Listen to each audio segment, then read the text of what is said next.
We are going to be in the book of 1 Samuel.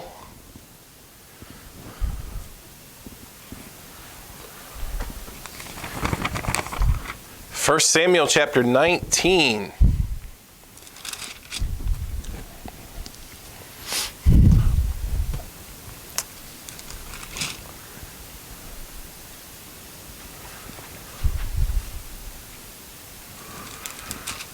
When we last left off last week at the end of chapter 18, King Saul is in a pretty bad way right now, and he has lost all control of himself. He has tried to pin David to the wall with a spear twice. He has manipulated his own children in his own battle against David. He has a daughter that he promises to David and then kind of uses her as a pawn in giving her to another man to try and provoke the same jealousy out of David that he's been showing. That didn't work. So he's going to use another daughter of his to try and coax David into a battle that he thinks he can't win. He tells David he'll give him his second daughter if he'll go out and kill 100 Philistines, assuming that if he tries this, he's a dead man. Lo and behold, David comes back having killed 200 Philistines. So David just continues to come out on top, and Saul continues just down a really, really bad course. In this lesson tonight, and looking at chapter 19, Saul's not initially going to get any better, but the Lord is going to show Saul, and he's going to show us, who's really in control in this situation. All right, 1 Samuel chapter 19, we're going to talk about David's flight and protection. Okay, that's our lesson for tonight, David's flight and protection. 1 Samuel chapter 19, verse 1, And Saul spake to Jonathan his son, and to all his servants, that they should kill David. Number one, Jonathan and Saul. Jonathan and Saul. Now this command puts Jonathan in a pretty tough spot, right? Jonathan was David's friend, but Saul was Jonathan's father. Jonathan and David have a bond of friendship.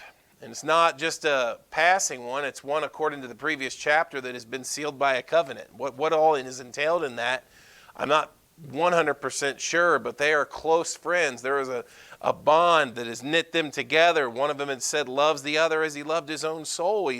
They're close. They are friends. Saul puts Jonathan in a really tough spot here. He has to choose between obeying his father and his king, or honoring the loyalty of his bond to his friend. Now, not just Jonathan. The Bible says there in verse number 1 that Saul also spake to all his servants. Well, according to the previous chapter, all Saul's servants like David too. The more that David behaves himself wisely, the more that he endears other people to him. That's a good lesson for character, right, and for behavior. The more that David does right and behaves himself wisely, the Bible says that Saul's servants, they see something in him. They admire him. They like him. So this is a tough command that Jonathan is put in a real tough spot here, whether to be loyal to his friend or loyal to his father. That is not an easy thing. You say, oh well, we know from chapter 18 that Saul and David, or Jonathan and David, are friends, so it's obvious which one he would pick. I'm not so sure that it's that clean cut. Jonathan does end up choosing David, but this is a really tough spot to be put in. Look at verse 2. But Jonathan, Saul's son, delighted much in David. And Jonathan told David, saying, Saul my father seeketh to kill thee. Now therefore I pray thee, take heed to thyself until the morning, and abide in a secret place, and hide thyself. Jonathan knew that his father was wrong. Just because he was the king, and just because he was his dad, doesn't mean that Saul was perfect. And Jonathan recognized that. And what he did went against his own father's command but he was able to see that his father was wrong. And he warns David.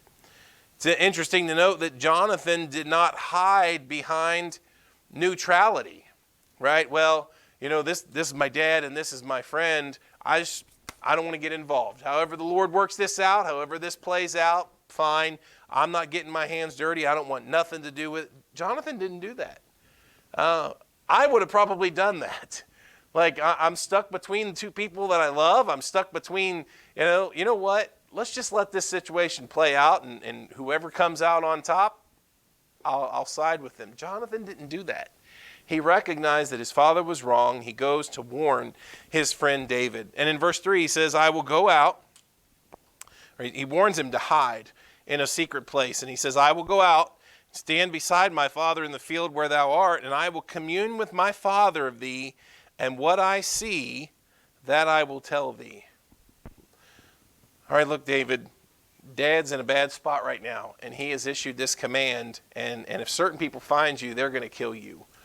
You need to go. You need to hide. Now let me talk to him. Let me talk to my dad. Let me see what he's got on his mind. Let's see how serious this is. If it's just a passing fancy, if it's just if it was just something that was said in the heat of the moment, or if this is something he's really going to pursue. Let me just talk to him and find out what's going on, and I'll let you know what I find out. In verse number 4, it says that Jonathan spake good of David unto Saul his father, and said unto him, Let not the king sin against his servant, against David, because he hath not sinned against thee, and because his works have been to thee-ward very good. What a calm response that Jonathan is able to give his father. Right? Now this is, if you say this in the wrong tone, this sounds totally different than if you say it in the tone that it appears Jonathan is acting with. He tells his father that he's wrong, right? Let not the king sin against his servant, against David, because he hath not sinned against thee. Hey, Dad, what did he do? I mean, Dad, it would be wrong. You don't do this. I don't think he did anything, did he, Dad? And in verse number 5, he says, actually, he put his life in his hand and slew the Philistine, and the Lord wrought a great salvation for all Israel. Thou sawest it. Dad, you were there. You saw, you know, and you did rejoice. Wherefore then wilt thou sin against innocent blood to slay David without a cause? He reminds his father, Dad, if anything, David put himself in harm's way for you. For all of us, for the entire army, he went out when no one else had any courage, when no one else would go out and fight this Philistine, this giant. David, it says in verse number 5, he put his life in his hand. He took his life in his own hand, and he went and fought this giant. Dad, you were there, you saw it, and you rejoiced. Like, don't you remember? Of course you do. You were there. David wrought a great victory. I mean, when he killed that Philistine and it struck fear into them and we were able to pursue him and we had him on the run, Dad, that was a great day. And now you're going to kill him? He says that wherefore, we would say why. Wherefore then wilt thou sin against innocent blood to slay David without a cause? Dad, I don't get it. Like, did he do something? It doesn't look like he did anything. If anything, he's been loyal to you. He's always been loyal and courageous and done what was right. And he fought a giant and he put himself in harm's way for you. And he just asked his dad, why? Wherefore? Dad, why are you doing this? That is a calm response. Now, it's hard to look at your own father and question him. That is not something that's particular to Jonathan, particular to us. I think this is something that could be true about people at large for all generations. It's hard to look at the one who raised you and question him, right? We have such a love and an honor and a respect and a fear, maybe at times, for our own fathers. And it's weird to us to think that the day would ever come where maybe we would have to stand up to them and say, Dad, I don't get it. I don't think you're right here. I don't understand why you're doing this. Can you tell me why you're doing this? Can you tell me what he did? I don't think he did anything wrong. This is dangerous, what Jonathan is doing. Saul has given a direct order to have David killed that went to Jonathan and to all of his servants. And Jonathan, through boldness and courage and loyalty to David, has questioned his father and really just wants his dad to answer why, right? Wherefore would you sin against innocent blood? Dad, he's innocent. Why are you doing this? Verse number 6 says that Saul hearkened unto the voice of Jonathan. And Saul sware, as the Lord liveth, he shall not be slain. Now there's a good verse in the book of Proverbs, chapter 15. And you've heard this before, but I'm going to read it again because it bears repeating probably every 5 minutes to us. But Proverbs 15 verse 1 says, a soft answer turneth away wrath, but grievous words stir up anger. Now, you and I both know what Jonathan could have done. Dad, this is stupid. He didn't do anything wrong. Dad, you're acting silly and you're just jealous and you've gone way too far. Dad, you're just taking it too far. And he could have been obnoxious and he could have been loud and he could have been arrogant. And yet he calmly tells David, listen, you need to hide. Let me talk to him. And just let me talk to him. Let me see how deep this goes. I'll let you know what I find out. And then when he goes to talk to him, you honestly get the impression that he's like, Dad, I don't think this is right. I think, if anything, David has just been loyal to you. And please, can you just explain to me why you would do this to someone that I think is innocent? Now, there's two totally different ways that Jonathan could have approached that. And he approached it through the way that we have discussed. And the Bible tells us that sometimes the calmness of our temperament and the way that we approach things sometimes can be just as important as the what that you say. If the spirit of the ruler, Ecclesiastes chapter 10, if the spirit of the ruler rise up against thee, what does it say? It says to yield. It says, because yielding pacifieth great offenses. Just be cautious in your tone. Be cautious in your attitude. Be cautious in the way that you react and the way that you talk to people. This is a courageous thing. It's a brave thing that Jonathan is doing. But you and I can both tell by looking at the language here that he's not just harshly. He's rebuking his father, but it doesn't appear that he's doing it harshly. Now, there's a way to do it harshly. No, Dad, we're not doing that. That's the dumbest thing I've ever heard, Dad. We're not doing that. No. Hey, Dad, could you explain this to me, please? I think David's been loyal to you, and this doesn't make any sense. Can you explain? Tell me wherefore, why would you do this to someone that I think is innocent? Remember how you respond. Okay, just take to mind how you talk. Be careful how you talk to people who are in authority over you. Saul is completely in authority over Jonathan, both as his father and as his king.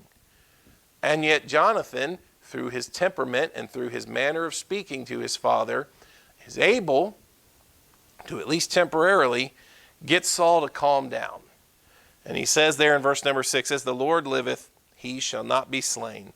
And Jonathan called David, verse 7, and Jonathan showed him all those things. And Jonathan brought David to Saul, and he was in his presence as in times past. So it worked, right? Jonathan is able to smooth over this situation, apparently. He's able to work it out. Talk Dad back off the ledge. Just get Dad, listen, Saul has lost control. And in his losing of control, he's not even thinking straight. He's getting ready to try to kill someone who's been nothing but loyal to him. Jonathan's able to point that out to him calmly, apparently respectfully, and David's back in good, at least for one verse. Because point number 2 is that Saul tries again. Okay? Now, that is a happy scene in verse 6 and 7. Jonathan has apparently soothed things over. He's actually gotten to the point where he's able to bring David back to the palace or wherever Saul is stationed there. In verse number 7, he's in his presence as in times past. Now, verse 8. And there was war again. Well, if there's war, guess who's going to stand up and through bravery and courage go out and fight? Verse 8, David went out and fought with the Philistines and slew with them a great slaughter, and they fled from him. David, back in the fold, back in the good graces of the king. It's time to go out to war, time to fight the Philistines. Guess what? David goes. He goes. He leads another great victory according to verse 8. He slew them with a great slaughter. He put the Philistines on the run. And guess what that prompted?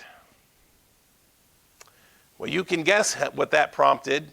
Probably more people singing David's praises and more Saul jealousy. Because verse number 9, that evil spirit, that distressing spirit comes back. In verse 9, it says that the evil spirit from the Lord was upon Saul, and he sat in his house with a javelin in his hand, and David played with his hand. You and I both know how this ends up, even if we haven't read it before, because the last time David was in there and Saul had a javelin in his hand, the more that jealousy stoked and the more that the more that he lost control, he ended up slinging the spear or the javelin at David. And it says here in the same verse, Saul probably should just stop sitting on the throne holding a javelin. But when you're defensive and you're jealous and assume that someone's out to get your throne. Listen, Saul's already been told God's rejected you from the throne. All Saul can ever wonder now for the rest of his life is if the next guy in front of him is going to try to take the throne from him. So maybe that explains why he's holding the spear all the time. But verse number 9, or verse 10, it says, And Saul sought to smite David even to the wall with the javelin. But he slipped away out of Saul's presence, and he smote the javelin into the wall. And David fled and escaped that night. And listen, if it sticks in the wall, it was thrown with force. And it was aimed for David. Saul was not aiming for the wall. He was aiming for David. And he threw it with force. And David was able to slide out again. David was able to get away. Saul's change of heart didn't last long. Wasn't this the same guy that just a few minutes ago said, As the Lord liveth, in verse number 6, he shall not be slain. You ever make promises that last about that long, about as long as Saul's did? That was an oath. That was an oath that he swore, as the Lord liveth, he shall not be slain. And it just didn't last. It didn't last. When David went out to war and came back victorious, Saul was sparked to that jealousy and that anger again. And he tried to kill him. And he tried to kill him again. And David flees. And it says in verse 11 that Saul also sent messengers to David's house to watch him and to slay him in the morning. And Michal, David's wife, told him, saying, If thou save not thy life tonight, tomorrow thou shalt be slain. That's the way of saying you better go now because tomorrow it'll be too late. David, you have to go. Saul sent messengers specifically to kill David, to spy him out where he was at his own home. And then, according to verse number 11, and to slay him in the morning. And his wife tells him, You have to leave. They're going to kill you. And if you wait till tomorrow, it'll be too late. So Michal let David down through a window, and he went and fled and escaped. Michal lets David down through a window. That gives you memories of Joshua chapter 2 when they let the spies slip out and let out and get back on the run. David goes on the run again. and he flees. Now I want you to keep that in mind. Saul has again thrown a spear, and now he's got men that are out hunting for David and watching him at home. Now we're not going to read it, okay, but turn to Psalm number 59. Now if Brother John is able to do a psalm a week, in about 6 months, he's going to get here and he's going to cover this. And our memories are great, so I'm not going to cover all of it. I'm actually not going to cover any of it. I just want you to read the introduction. If you have a Bible where you have the psalm headings, Psalm 59, it says, to the chief musician, when Saul sent, and they watched the house to kill him. If you and I were on the run, what would our thoughts be? And yet David has this hymn that he writes that comes to his mind, whether or not he wrote it down at that moment or it was given to him and he came up with it and wrote it down later, whatever it may be. But David is on the run. And that sparks in him the words that are in Psalm 59. And I just want you to keep that in mind. It'll be a while, sure, before Brother John gets there, but that is the backdrop, right? That's the scene where David is on the run, and they are literally hunting. They are watching his house, waiting for the morning so that they can go in and that they can kill him. Saul has ordered David to be killed. He has tried to kill him himself with his own spear. He has tried to manipulate David into a war he thinks he can't win and have him be killed that way. He is trying time and time again to be rid of David. And this is for real. And his own wife recognizes, listen, you have to go tonight. Tomorrow you won't be here to run. So you have to go. And Psalm 59 is a very deep prayer and a very deep heart pouring out of David in that situation. Look at verse 13 of our text, 1 Samuel 19 and verse 13.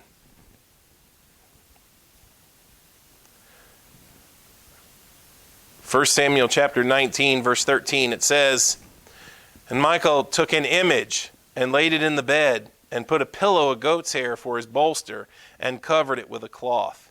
Now this is like an old TV show or an old cartoon thing, right? Where you know somebody runs, somebody jumps out the back door, somebody runs and jumps out the window. Well, David's gone. David's out the window and David's on the run. And here's Michal like fixing up the bed, right? To make it look like he's in there. You know, you pull the covers up, you shape the pillow, you shape the image, you put the fur, you put the feathers there. You build it up so that it looks like there's a body there in the bed. Ain't no body there in the bed though, but it looks that way. And then in verse 14 it says, when Saul sent messengers to take David, she said, he is sick.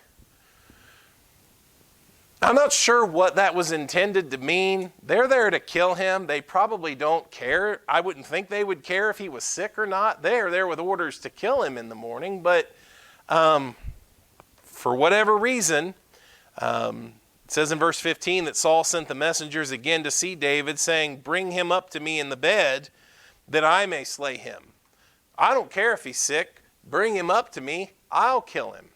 It's real brave to, when you think he's sick, now Saul's going to be brave and do it himself, right? He's going to send people to hunt him down, but oh, he's sick? Okay, I'll take care of him then. Saul's not as brave right now as you might let on, or as he might try to let on. He wants to kill him, and he's going to do it himself.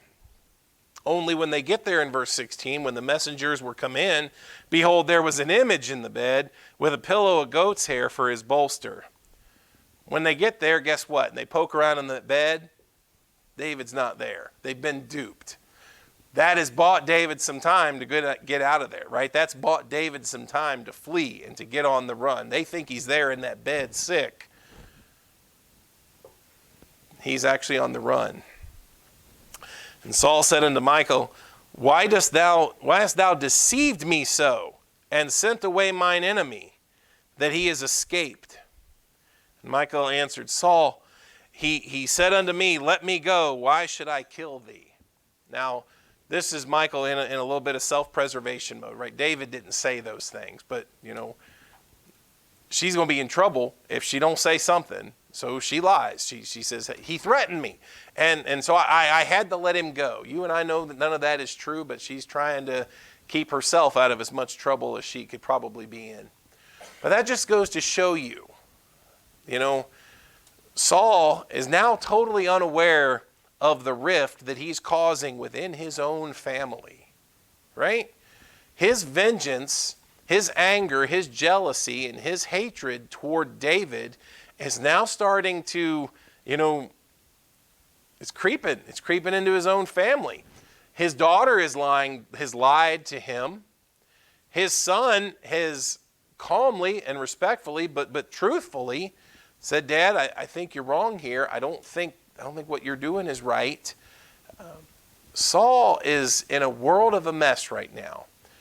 But that's what happens when you are controlled by rage and when you are controlled by jealousy and these emotions. And this distressing spirit that has come upon him has really impacted him, where he can't think right and he's not doing right. And he can't even see the mess and the harm that he's causing in his own family. So David is able to flee. Now, number 3, lastly, God protects David. God protects David. Verse number 18, it says that David fled and escaped and came to Samuel to Ramah and told him all that Saul had done to him. And he and Samuel went and dwelt in Naioth. Now, I can't even imagine all the things that David had to report to Samuel. He probably, he goes, he finds the man of God, and he cries to him. He pours his heart out to him. He tells him all the things that have been going on, all the things that Saul has done. In verse 19, it says that it was told Saul, saying, Behold, David is at Naioth in Ramah. And Saul sent messengers to take David. He is bent on getting David and ending him. He sent messengers to take David. And when they saw the company of the prophets prophesying and Samuel standing as appointed over them, the Spirit of God was upon the messengers of Saul, and they also prophesied. Now I want you to think about how weird that situation is. That Saul sends these men with direct orders to take David. He is done. We are going to get David and we are going to kill him. And when these messengers get to where Samuel and these other prophets are, and he sees, and they're engaged in some type of worship. They're in some type of prophesying.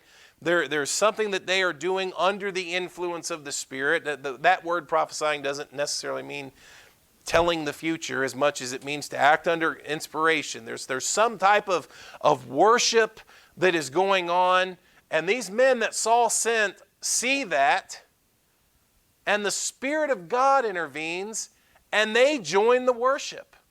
They join what Samuel and the prophets are doing. Isn't that interesting? That when God's Spirit intervenes, these men join the party. These men join the worship. They join what's going on there in verse number 20. Well, word comes back to Saul in verse 21. It says, when it was told Saul, he sent other messengers. So he sends a second batch, and what's it say? And they prophesied likewise. And Saul sent messengers again the third time, and they prophesied also. Listen, the worship service just keeps getting bigger. The more messengers, the more people that Saul sends to attack and to capture David, the larger the worship gets, the larger the attendance at what's going on here with Samuel and these prophets. That's just amazing. So in verse 22 it says, then went he also to Ramah. Fine. I'll do it. I'll take care of it. He sent messengers. He sent 3 different batches of messengers, and he decides, fine, I'll go. I'll go to Ramah. So it says there in verse 22 that he came to a great well, which is in Secu, And he asked and said, well, where are Samuel and David? And one said, behold, they be at Naioth and Ramah. And he went thither to Naioth and Ramah, and the Spirit of God was upon him also. And he went on and prophesied until he came to Naioth and Ramah. Saul is convinced that everyone else has failed, and he's going to go do it himself. I'll go get David. Tell me where he's at. And he asks, and they tell where David's at, and he gets on the path, and he's going to go get David himself. And wouldn't you know it, as soon as Saul gets there, God's Spirit intervenes, and Saul ends up doing the same thing. Whatever this prophesying was, whatever this act of worship that was going on with Samuel and his prophets, Saul joins in. If Saul would pay attention, he would be able to see what the Lord is telling him, and we could see it too, that Saul, you're not winning this battle. Every time that you have sent men now, I have intervened, and I have showed who's in control in this situation, right? And this is a humbling experience for Saul. Notice verse 24. It says, he stripped off his clothes also and prophesied before Samuel in like manner, and lay down naked all that day and all that night. And that word is the one that indicates not likely bare naked, but it really indicates that Saul has stripped off all of his royal garments. And he is not standing before them dressed in the royal robes and in the garb of a king, but he has come with the intent of destroying David and capturing him and taking his life. And at the end of this, he's no different than those that have gone before him. He's no different than those that he has sent. God superintends this situation and doesn't allow anybody to touch David. God doesn't allow anybody to touch him at all. And now, Saul, humbled before God, humbled before these prophets, not in his royal garb anymore, lies there and he's prophesying and he's engaged in this worship now, so much to the point the Bible says that people were astonished at the spiritual enthusiasm he seems to have. What's it say at the end of verse 24? Wherefore they say, is Saul also among the prophets? Look at Saul up there with the prophets. They just couldn't believe it. Like what's Saul doing up there? He's worshiping with the prophets. He's prophesying with them. You and I would have never thought this chapter would end this way. The last two chapters have been nothing but Saul throwing spears at David, using one daughter to try and prompt jealousy out of him, using another daughter to manipulate him into going to war, commanding one of his sons to kill him, commanding his servants to kill him, trying again to do it himself, sending servants to hunt him, and finally taking it upon himself to go himself and kill David. But what if I told you that this chapter ends with Saul, it's like in a weird state of worship, and the people are astonished at the spiritual enthusiasm.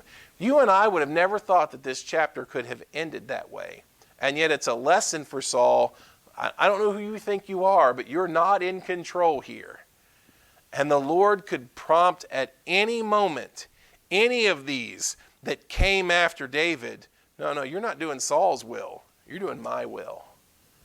And this whole scene totally changes here as you see Saul and his men completely humbled before God, completely humbled before Samuel and these prophets. You know, the Bible tells us that the heart of the king is in the hand of the Lord. The Bible tells us that our God is one who works all things after the counsel of his own will. And the Bible tells us that men devise and men scheme. The Bible says in Proverbs chapter 19, verse 21, that there are many devices in a man's heart. Nevertheless, the counsel of the Lord shall stand. When you get to the end of chapter 19, there is no doubt that as heavily influenced as Saul is and acting under an evil and distressing spirit. And no matter the jealousy and the anger and the envy and the hatred that rage, with the snap of God's fingers, he shows who's in control. And he can take a king like Saul, and 5 minutes after he shows up in a fit of rage, he's stripped of all of his garments and humbly worshiping just like everyone else is. Saul's not a spiritual man. That's why it's a surprise to everybody when they see it, when they see him engaged in what the prophets are doing up there. Is that Saul? Saul among the prophets? Well, that's not what he went to do, was it? He went with the intent of killing David and getting him. And yet, when God intervenes, and the Bible tells us there that the Spirit of God came upon him. When the Lord intervenes, the whole thing flips. The whole scenario changes. We should never doubt who's in control and who, with the breath of his mouth or the snap of his finger, could change the complexion of a scene immediately. Listen, the God that we serve has that kind of control. There are some stories in the Bible that are evidence of tough times, odd times, where immediately the Lord intervenes and the whole scenario flips. This is one such thing.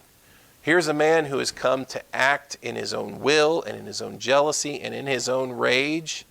And the Lord just says, no, you're not doing that. You're worshiping me. And what happens?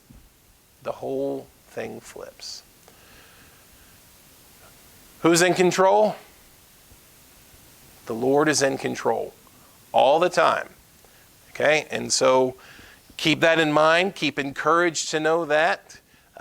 Hopefully, David and Samuel and what they're able to see here in this passage, hopefully that gives them a little bit of help. We're going to be able to see next time Saul, when he's not under the direct influence of God's Spirit, when he's under the influence of that evil and distressing spirit, he's in a fit of jealousy and in a fit of rage. But it has been evidenced that God's not going to let him touch David. God's not going to let him have him. God is going to raise up David to this throne. You and I know that. Saul, in his jealousy and in his envy, is going to try and has tried to do everything in the world to prevent that. And yet what happens when God steps in? What happens when God and his Spirit enter the scene? All of Saul's plans, they're done. They're done. All right? All right, let's have a word of prayer. Father, we're grateful to come tonight